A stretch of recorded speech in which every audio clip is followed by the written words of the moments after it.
¿Qué tal? Bienvenidos a Concertante Encuentros. Les saluda Jorge Tadeo. En esta ocasión vamos a hablar de la película Encuentro con Venus, que dirigió el maestro István Szabó en 1981 en una coproducción japonesa-británica-estadounidense. Szabó era ya conocido por películas como Mephisto y Hanussen, y como protagonistas de esta película están Glenn Close, que interpreta a Karin Andersson, una soprano wagneriana sueca, y Nils Arestrup, que interpreta al director de orquesta húngaro Zoltán Szántó. La película no es solo una maravillosa puerta de entrada a la ópera, sino también a la ópera wagneriana, ya que trata sobre el montaje de Tannhäuser en la Ópera de París. La grabación elegida como base para el doblaje de la película es la que dirige Mark Janowski con la Orquesta de la Filarmonía, donde Kirite Kanawa interpreta a Elizabeth, Waltraud Mayer a Venus, René Colo a Tannhäuser y Håkon Hagegård a Wolfram. Vamos a un breve trasfondo histórico. A finales de 1989, cae el muro de Berlín después de 28 años de estar dividiendo a las dos Alemanias. En agosto de 1989, previamente por iniciativa húngara, se llevará a cabo el picnic paneuropeo, siendo este el primer paso para la caída de la cortina de hierro, que comenzó como una frontera ideológica que más tarde sería una frontera física. En la película nos encontramos con un importante director de orquesta húngaro, el director de la Ópera de Budapest, que es invitado a dirigir Tannhäuser a la Ópera de París, una de las principales casas operísticas en el mundo. Sin embargo, si se habla de la caída de la cortina de hierro y cómo todo es diferente, a todas luces nos percatamos de que realmente nada ha cambiado, ya que las ideologías adquiridas previamente no pueden súbitamente ser superadas y por lo tanto tampoco la forma de trabajar. Los sindicatos de tramoyistas, de coristas, de músicos de orquesta hacen prácticamente imposible que se logre la puesta en escena de Tannhäuser. En este teatro va a ser común ver problemas con los horarios de trabajo. Tenemos un coro que tiene que terminar sus ensayos a la hora exacta, con la rotación de los trabajadores, con la rotación de la orquesta. Es imposible tener una serie de ensayos, ya que los músicos van cambiando de día a día y las indicaciones que se les dieron a unos son olvidadas por otros.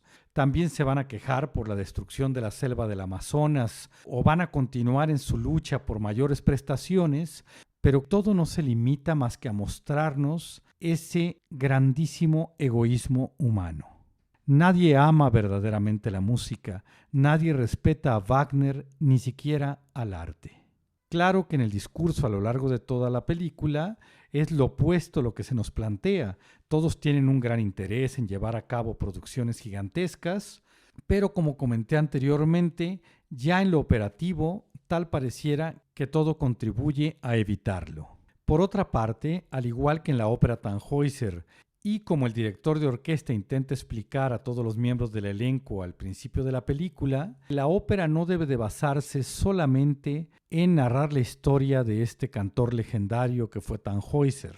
El dilema que atañe a todos en la película y quizás a todos en la vida es que nos enfrentamos a dos reinos: el reino de Elsa, el reino de lo puro, y el reino de Venus, que vendría a ser el reino de lo sensual.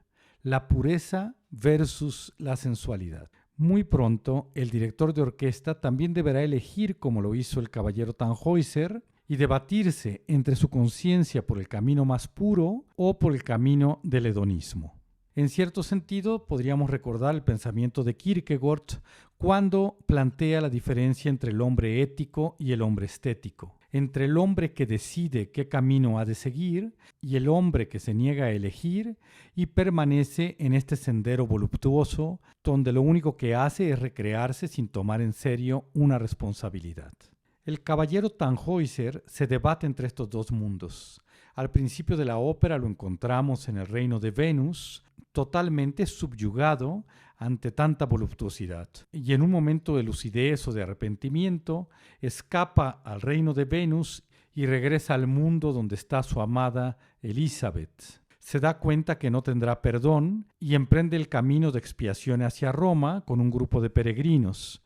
Sin embargo, el Papa le dice que no será perdonado hasta que su báculo seco haya florecido, lo cual sucede al final de la ópera y así también sucede al final de la película.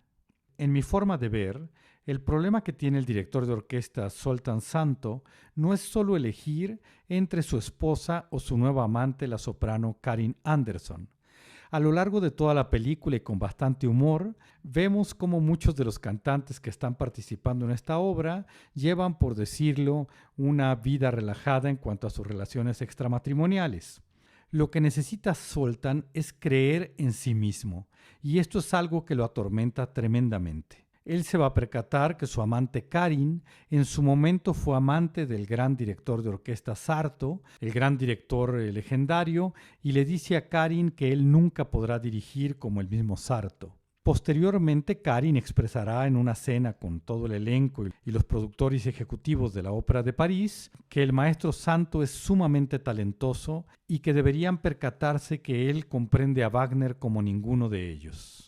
Santo no está listo para recibir tales elogios y termina peleando incluso con Karin, ya que no se considera a la altura del maestro Sarto. A lo largo de la película vemos una serie de situaciones diversas, personajes muy ricos, una serie de imágenes que vale la pena reevaluar y pensar si estaremos haciendo las cosas correctamente en estos tiempos. Hay muchísimas propuestas y arquetipos y hoy creo que lo podemos ver con mayor naturalidad, aunque recuerdo cuando vimos esta película en el 81, a mí me tocó verla la primera vez en el cine latino en la Ciudad de México, que era sorprendente todos estos aspectos que conllevaban la nueva puesta escénica y coreográfica. En la película encontramos las más diversas facetas que se pueden encontrar en una gran producción internacional. Tenemos un director de escena y coreógrafo con una serie de ideas revolucionarias que para 1981, yo recuerdo en el espíritu que vimos esta película,